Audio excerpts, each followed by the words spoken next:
Hi there, this is Gail, your local marketing consultant, and today I want to look at a question. And the question is this: does your website suck?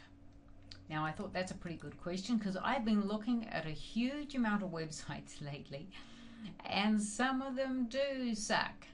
And the thing is, they don't suck the money out of the pockets of the people coming there, which is really what you want to do, but they just suck. You know what? They just don't do what people want them and expect them to do. So here's the question: does your website suck? Well, I'm going to go through a list of 7 things that will let you decide or help you decide whether your website sucks or not, and then it's up to you to answer that question. So let's just get on and find out whether your website might suck or not. So 7 reasons why your website might suck. Now here's the first one, and I've written down something here. I've said a stupid name. Does your web address, your URL, your website address, is it a stupid name? By a stupid name, I mean something like this. Does it say www something like ctn.com or ctn.com.au or ctn.co.nz, whatever it might be? That is what I consider to be a stupid name. Now that name, CTN, it could be ctnassociates.com or whatever it might be. That might look great on a building, but on a web address it looks silly. And you know why it looks silly? Because it doesn't say anything, and people don't really know what it is, what it says. And here's the thing that you need to take into consideration. If it was ctn.com and you were actually plumbers, then CTN means nothing, does it? But if you wanted to keep your name CTN because you have that on your building, then maybe as a web address you should say ctnplumbers.com. Whatever it is, it could be CTM lawyers or CT, whatever it is. You know what I'm coming from, where I'm coming from. So many websites out there have really silly names, stupid names that no one would even know, no one would search for. And so it's really important that your domain name actually states in it what you actually do. So if you're a plumber but your name of the company is CTN, you probably should be called CTN Plumbers. And I just leave it up to you to have a good look at it and think about what your name is and what it says. And the other reason is, if it's just ctn.com, then probably, unless you've got a really good description and you've done your meta tags, and maybe Google won't even know what it is, so that when people search plumbers, and CTN may not ever come up, or it might not come up till page 3. In fact, try it. Go to Google and just put in plumbers and see what comes up on the first page. A lot of what will come up will have plumber either in the domain name or plumber or plumbers mentioned in the description, and that will come up. And then go to the second page and the third page and you'll see what I mean. So, does your website have a stupid name? Sometimes your websites out there are really hard to navigate. I'm not sure what to do when I go there, and I imagine your clients will be the same. And I am someone who spends hours upon hours every day online.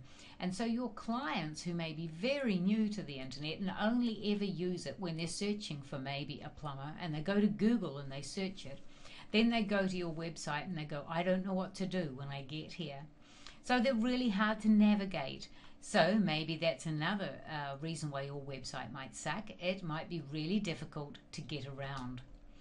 And sometimes some websites are all about you. Well, I'm not really interested about you. I'm interested in about me and what you can do for me.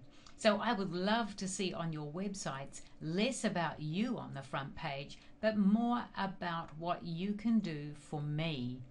And so what you can do to get around that is get some testimonials, maybe some videos, maybe some written testimonials about you and about what you've done for your clients. It's always good to have an About You section though, but I don't always think it's necessary to have that on the front page, because really I don't care about you. I care about me and the dilemma I'm in, that my toilet's blocked. I want to know that I can get hold of you quickly and that you're the person that can unblock my toilet for me. Also on websites, I notice that there's no call to action. Now, when I go to a website and I'm looking for a plumber and I want one now, I don't want to have to wade through pages and pages and pages of information before I find a phone number. I want a phone number right on the front, so I come to the front and I go, oh, that's what I want. I want that plumber. There's his phone number. I can call it immediately. Or if I want some information, like I might be after some information about getting some insurance, then I want to be able to have somewhere where I can put my details in so that you can contact me. So I think every website should have some call to action on it. Has yours? Number 5, there's no way to gather names and emails on your websites. So it really goes along a little bit with number 4. Number 4, I'm looking for a phone number. I'm looking for something that some way I can contact you immediately. And number 5, this is for you. This is for you to be able to gather people's names and emails so you can put them in your database, so you can market to them. So if you're a cafe, maybe you have really quiet days on Tuesdays. Well, what if you had a database of people that you could send a quick email out and, you know, offer a 2-for-1 deal or something, just to get people into your cafe or whatever it is, your restaurant. So you need to be able to gather names and emails. Number 6 is a really big one. A lot of people have no idea what they're selling. They know they need a website because they've been told they need one. They've spent thousands upon thousands of dollars of putting up a website. But when you go there, there's just no idea. What are you selling? What is your offer to me? Why should I come and use your company? So if you don't know what you're selling, how will I know what you're selling? How will I know if I want what you have? And number 7, no plan on what you want your website to achieve. And that really goes along a little bit with number 6 as well. If you have no plan, then how am I going to know as a client? How am I going to know what I want or what you can offer me if you don't even know that? So that's it, guys and gals. 7 reasons why your website might suck. Do you have any of these issues on your website? Have you got a really stupid name? Are you really hard to navigate? Is it all about you and not about what you can do for me? Is there a call to action on there? Can we find your phone number really quickly? Have you got a way to gather people's names and emails? Do you know what you're selling on your website, or what is the purpose of your website?